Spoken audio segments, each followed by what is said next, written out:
আসসালামু আলাইকুম দর্শক বন্ধুরা, হাফ কাপ ময়দা দিয়ে আপনারা কিভাবে 12 পিস অন্থন তৈরি করবেন তার রেসিপি আমি নিয়ে আসলাম। এটি তৈরি করা কিন্তু অত্যন্ত সহজ। আমি প্রথমে রুম টেম্পারেচার রাখা একটি ডিম নিয়ে নিলাম। ডিমটাকে খুব ভালোভাবে ফেটিয়ে নিব একটি কাঁটা চামচ দিয়ে। আর এখানে দিয়ে দিলাম 1 টেবিল চামচের মতো তেল আর ডিমটাকে একটু ভালোভাবে মিশিয়ে নিলাম। খুব সামান্য পরিমাণ লবণ দিয়েছি, কারণ যেহেতু হাফ কাপ ময়দা নিলাম তাই সামান্য পরিমাণ লবণটাই আমি দিলাম। আর হাফ কাপ ময়দা দিয়েছি। আর দিয়ে দিব 1 টেবিল স্পুন কর্নফ্লাওয়ার আর ময়দাটাকে এখন ভালোভাবে মিশিয়ে নিব।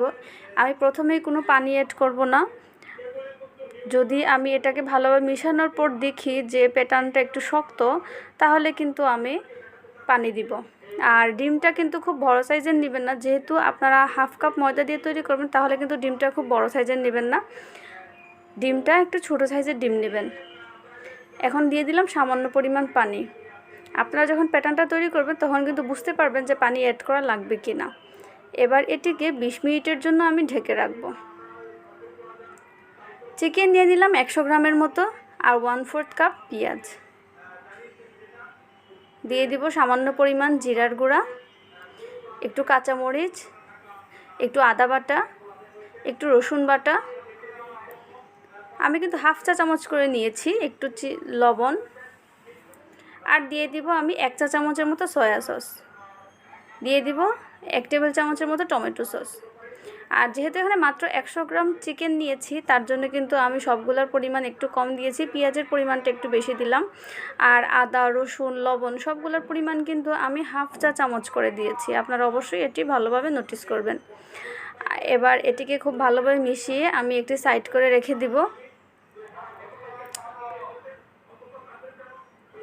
আর যেই ডোটা তৈরি করে রেখেছিলাম সেই ডোটাকে একটু মথে নিয়ে আমি এই ডোটাকে কিন্তু 2 ভাগে ভাগ করে নিব। আমি 2টা রুটি তৈরি করব এই দুইটা ডো দিয়ে। প্রথমে যে রুটিটা তৈরি করব, এটা কিন্তু যেহেতু আমি ডিম আর তেল দিয়েছি, তাহলে একটু কিন্তু শক্ত হয়ে আসবে। আর রুটিটা যখন বেলবেন তখন কিন্তু সামান্য পরিমাণ আটা বা ময়দা ছিটিয়ে নেবেন। এবার সাইডগুলোকে কেটে দিব। অন্থন তৈরি করার যে এই কাটার সিস্টেমটা আপনারা কিন্তু খুব ভালোভাবে খেয়াল করবেন। এবার এটাকে আমি 2 ভাগে ভাগ করে নিব। এই রুটিটা কাটার সিস্টেমটা কিন্তু আপনাদেরকে একটু ভালোভাবে খেয়াল করতে হবে। দেখুন, একটা রুটি দিয়ে কিন্তু 6 পিস অন্থনের রুটি হয়ে গেছে। এভাবে আমি 2টি রুটি তৈরি করব। 2টি রুটি তৈরি করলে 6 পিস 12 পিস রুটি তৈরি হবে। প্রথমে আমি সবগুলা রুটি তৈরি করে দেখাবো, তারপর আমি অন্থনের যে শেপটা আছে তা আমি আপনাদেরকে শেপটা করে দেখাবো। রুটিটা কিন্তু আপনাদের এভাবে 6 পিস করে কাটতে হবে। আর রুটিটা খুব বেশি যেন পাতলা না হয়ে যায়। আমি কিন্তু অন্থন যে তৈরি করেছি এগুলা কিন্তু খুব ছোট ছোট হয়েছে, তার জন্য আমার এই হাফ কাপ ময়দা দিয়ে 12 পিস অন্থন হয়েছে। আপনারা যদি একটু বড় সাইজের অন্থন তৈরি করেন, তাহলে কিন্তু হাফ কাপ ময়দা দিয়ে আপনাদের 6 পিস হবে। আর 1 কাপ ময়দা যদি নেন, তাহলে কিন্তু আপনাদের 12 পিস অন্থন হবে। আসলে অন্থনের সাইজটার উপর ডিপেন্ড করে। যদি একটু বড় সাইজের তৈরি করেন, তাহলে কিন্তু ময়দার পরিমাণটা একটু বেশি দিতে হবে। আর আমি যেই পরিমাণগুলো দিয়েছি সেই পরিমাণগুলো একটু বাড়িয়ে দিতে হবে। আমি অন্থনের শেপটা দিয়ে দিলাম। আর রুটির চারপাশে কিন্তু চেপে চেপে বসাতে হবে। এভাবে চেপে চেপে যদি না বসান, তাহলে কিন্তু আপনাদের এই অন্থনটা যখন চুলায় দিবেন, তাহলে কিন্তু ভিতরের যে চিকেনটা আছে তা বের হয়ে আসবে। আর আমি একসাথে সবগুলো অন্থন তৈরি করব, তারপর আমি ভাজবো। এভাবে কিন্তু প্লেটে রেখে দিলে এই প্লেটের মধ্যেই অন্থনটা লেগে আসবে আঠার মতো। এর জন্য প্লেটের মধ্যে একটু ময়দা ছিটিয়ে নেবেন, তাহলে কিন্তু উঠাতে সুবিধা হবে। একটি প্যানে নিয়ে নিলাম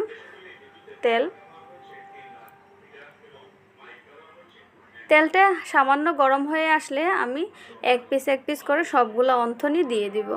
তেলটা কিন্তু আপনারা খুব বেশি গরম করে নেবেন না, যাতে দেওয়ার সাথে সাথেই ভাজা হয়ে যায়। একটু সময় নিয়ে আস্তে আস্তে ভাজতে হবে, কারণ যেহেতু আমি এখানে ভিতরে চিকেনটা দিয়েছি আর চিকেনটা কিন্তু কাঁচা। আপনারা এমনভাবে ভাজবেন যেন চিকেনটা সেদ্ধ হয়ে যায়। একটু চুলার আঁচটা কিন্তু মিডিয়ামে রাখবেন। আপনারা চুলার আঁচটা বাড়িয়ে দিবেন না যে তাড়াতাড়ি ভাজা হয়ে যাবে, তাড়াতাড়ি উঠিয়ে নিতে পারবো। আপনাদের এই ভাজাটা কিন্তু একটু সময় নিয়ে ধৈর্য সহকারে করতে হবে, তাহলে কিন্তু ভিতরের যে চিকেনটা আছে তা কিন্তু সুন্দরভাবে ভাজা হবে আর অন্তনের কালারটা খুব সুন্দর আসবে। দেখুন কালারটা খুব সুন্দর আসছে, একটু ব্রাউন ব্রাউন কালার চলে আসছে, পুড়ে যায়নি, চিকেনটাও সিদ্ধ হয়ে আসছে আর অন্থনটাও তৈরি হয়ে গেছে। আশা করি আমার আজকের এই রেসিপিটা ভালো লেগেছে। সবাই ভালো থাকবেন। আসসালামু আলাইকুম।